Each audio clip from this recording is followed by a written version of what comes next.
Coming up on First at 4, mourners gather to pay their final respects at the funeral of a West Virginia state trooper. And some missionaries from Ohio come to Eastern Kentucky to help remodel a flood-damaged home.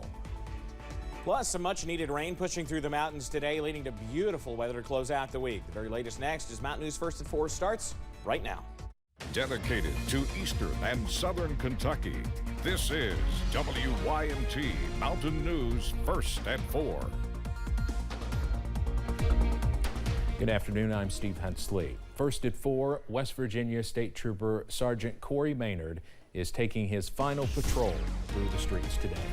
The 37-year-old Pike County native was shot and killed in the line of duty Friday, sending a shockwave of emotion through the Mingo County, West Virginia community. Today, his life is being remembered during a funeral that we understand is still underway at Mingo Central High School, giving those he served a chance to honor his sacrifice.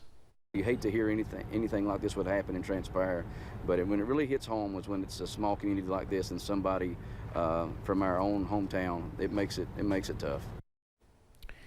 The procession, which is expected to happen soon, will wrap through the area Sergeant Maynard served, allowing the community to come out and show their support along the streets. The funeral started around 3 o'clock this afternoon.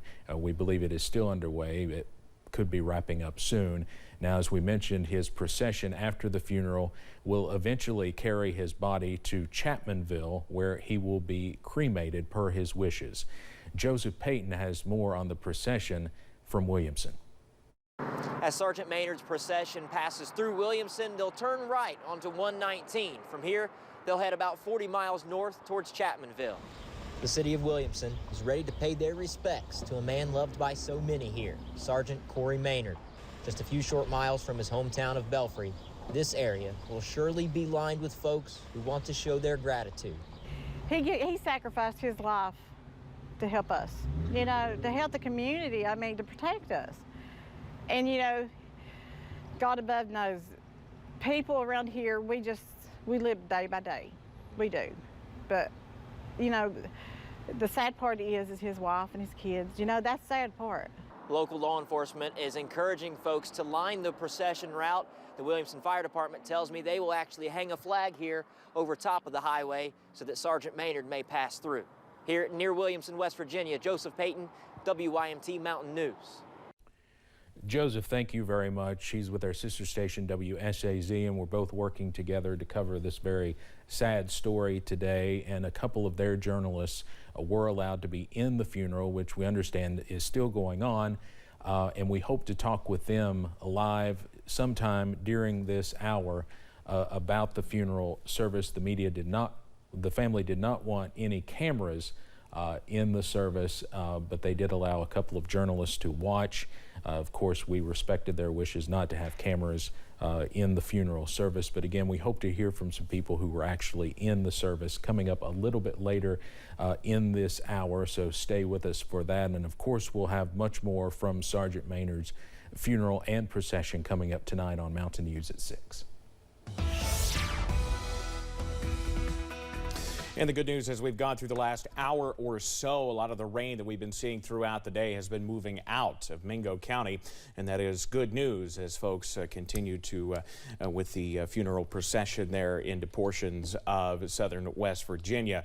As we head outside this afternoon, the smogginess of the Canadian wildfire smoke is beginning to give way to some of the mistiness as we continue to watch some of those showers push on through. We're at 61 here at the WYMT studios in Hazard. The view from Pikeville right now, it's soggy but quiet. 61 the temperature there as well. Not drought busting rain, but not too bad out there as we continue to see between a quarter to a half inch of rain in many spots, averaging about 4/10 of an inch throughout that area. Showers continue to push to the south. We're almost done with the rain here in Hazard as we head into portions of Pike County.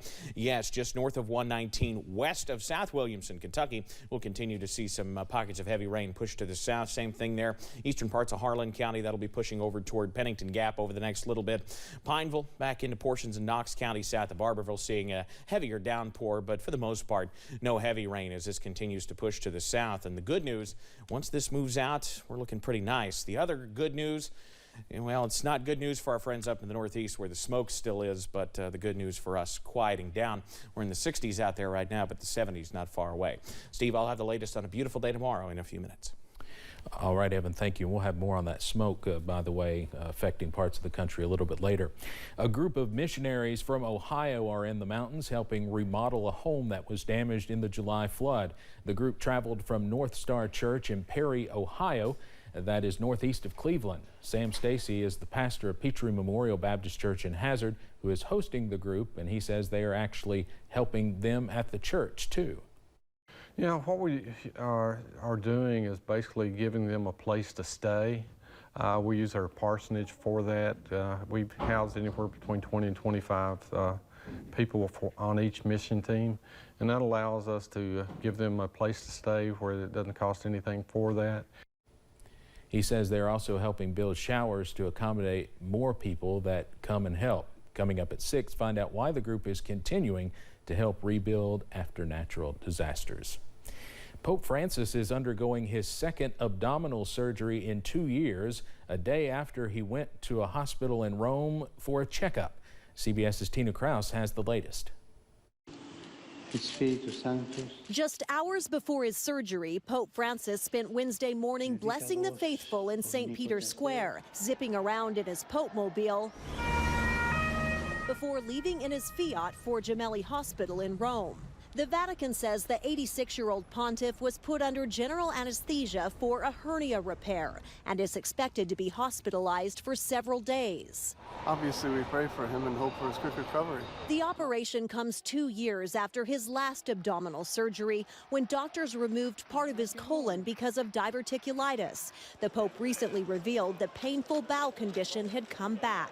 It remains to be seen how quickly he, as a man of 86 years, with some other health issues, can fully recover. Pope Francis spent 3 days in the hospital earlier this year. Initially, the Vatican said he'd gone in for scheduled tests, but the pontiff later revealed he'd had chest pains and doctors diagnosed him with bronchitis. When he was released, the Pope joked with crowds, quipping, "I'm still alive." Over the last year, the pontiff has relied more on his wheelchair and cane, but he's still keeping a busy schedule with several audiences each day. Tina Kraus, CBS News. Pope Francis has a busy summer ahead. The Vatican recently confirmed he will make a 4-day visit to Portugal for World Youth Day, followed by a long trip to Mongolia. Prince Harry returned to the High Court in London today for a second day of grilling. He claims British tabloids targeted him with phone hacking and other unlawful behavior. The prince, who became the first senior British royal to appear in a witness box in more than a century, said the press had destroyed his relationships. He faced almost 5 hours of cross-examination. Harry and his American wife Meghan stepped down from royal duties in 2020.